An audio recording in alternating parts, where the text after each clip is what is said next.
ছুটি, আজ আমাদের ছুটি রে ভাই, আজ আমাদের ছুটি। নমস্কার। আমি একটি ছোট্ট গল্প বলছি রবীন্দ্রনাথ ঠাকুরের। গল্পটির নাম নিরক্ষর মা। এক মধ্যবিত্ত পরিবারের এক ছেলেটি মাধ্যমিক পরীক্ষায় 95% নাম্বার পেয়েছে। ছেলেটির বাবা অতি আনন্দে মাকে বলল, কই গো শুনছো, তোমার ছেলে 95% নাম্বার পেয়েছে মাধ্যমিকে, পায়েস করো, আমি রসগোল্লা আনতে যাচ্ছি। ছেলেটির মা দৌড়ে রান্নাঘর থেকে বেরিয়ে এসে বলল, কই গো দেখাও। ছেলেটি তখন বলল, মাকে দেখিয়ে কি করবে, মা তো লেখাপড়া জানে না, মা নিরক্ষর, ওই আঙুল ছাপ। মাটি তার চোখটা ছলছল করলো, মা আঁচল চাপা দিয়ে রান্নাঘরে চলে গেল।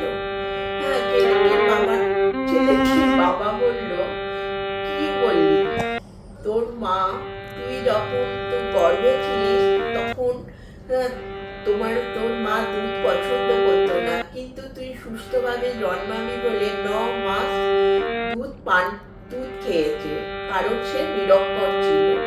তুই যখন সকাল 7টায় স্কুলে যাবি তখন সে ভোর 5টায় এসে তোর পছন্দ মতো খাবার তৈরি করতো, কারণ সে নিরক্ষর ছিল। তোর মা তুই ভালো মন্দ খাবি বলে সকালবেলায় উঠে রান্না করে আমাকে তোকে খাওয়াতো, কারণ সে নিরক্ষর ছিল। তুই যখন পড়তে পড়তে ঘুমিয়ে পড়তিস তখন তোর মা ব্যাগে বইপত্র গুছিয়ে রেখে শুতে যেত, কারণ সে নিরক্ষর ছিল। তোর জন্য ভালো জামা কাপড় জুতোর জন্য আমাকে জোর করতো, নিজে দুটো কাপড় পরে গোটা বছর কাটিয়ে দিত, কারণ সে নিরক্ষর ছিল। তুই যে কাগজের টুকরোয় যে নম্বরটি পেয়েছিস এটা তোর মায়েরই দান। তোর মা হিসেব মতো পিএইচডি ডিগ্রির ওপরে, সে সবচেয়ে ডিগ্রির ঊর্ধ্বে শিক্ষক। ছেলেটিকে বলল, যা তোর মায়ের পা ধরে ক্ষমা চাওয়া। ছেলেটি তখন বুঝতে পারলো যে সে কত বড় অন্যায় করেছে, সে তার মায়ের বুকে কত বড় আঘাত দিয়েছে। সে কাঁদতে কাঁদতে রান্নাঘরে চলে গেল। এখনকার ছেলে মেয়েরা অতি অল্পতে মা বাবাকে অপমান করে, ছোট ছোট কথায় মা বাবার উপর রাগ দেখায়, কথাবার্তার মধ্যে অনেক অসভ্য বাজে কথা বলে তাদের অপমান করে। তারা একবারও বোঝে না তাদের মা বাবা কত কষ্ট করে তাদের জন্য সমস্ত শখ আহ্লাদ সব বিসর্জন দিয়ে তাদের ছেলে মেয়েকে প্রতিষ্ঠিত করার জন্য কত আত্মত্যাগ করেছে। তাদের আত্মত্যাগের মধ্যে দিয়েই তারা সন্তানকে প্রতিষ্ঠিত করে। তারা প্রতিষ্ঠিত হলে ছেলেরা বা সন্তানরা প্রতিষ্ঠিত হলে মা বাবারা অতি আনন্দ ও পায়। রবীন্দ্রনাথ ঠাকুর। মা গো আমায় ছুটি দিতে বল, সকাল থেকে পড়েছি মেলা, এখন আমি তোমার ঘরে বসেছি, করবো বড় বড় খেলা। তুমি বলছো দুপুর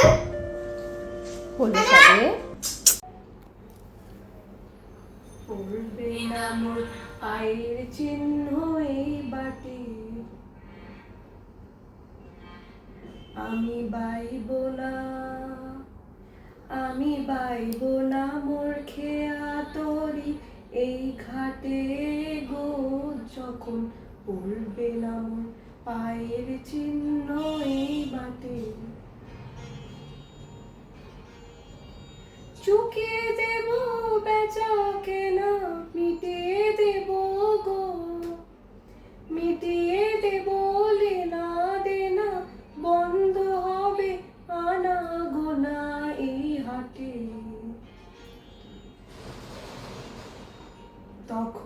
আমায় নাইবা মনে রাখলে, তারার পানে চেয়ে চেয়ে নাইবা আমায় ডাকলে, যখন পড়বে না মোর পায়ের চিহ্ন এই বাটে।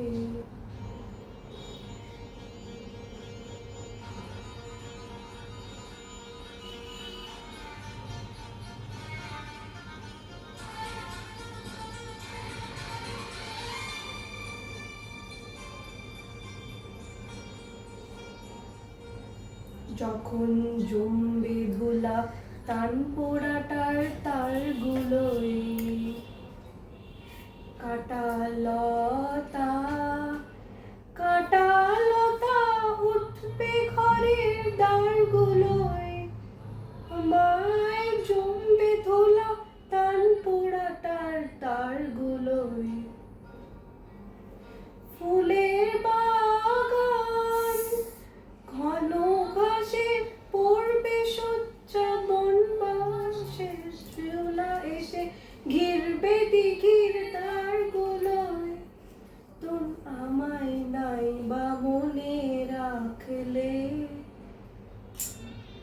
তারার পায়ে চেয়ে চেয়ে নাইবা আমায় ডাকলে, যখন পড়বে না মোর পায়ের চিহ্ন এই বাটে।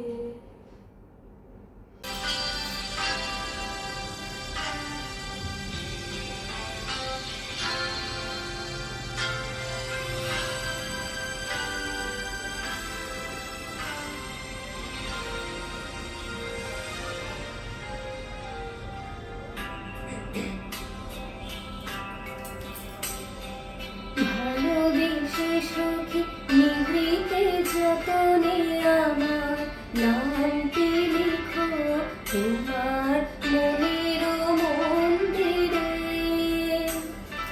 ভালোবেসে সখী নিভৃতে যতনে আমার নামটি লিখো তোমার মনের মন্দিরে। আমার পরাণে যে গান বাজেছে তাহার তালটি শিখো তোমার চরণ মন্দিরে। ভালোবেসে সখী নিভৃতে যতনে আমার নামটি লিখো তোমার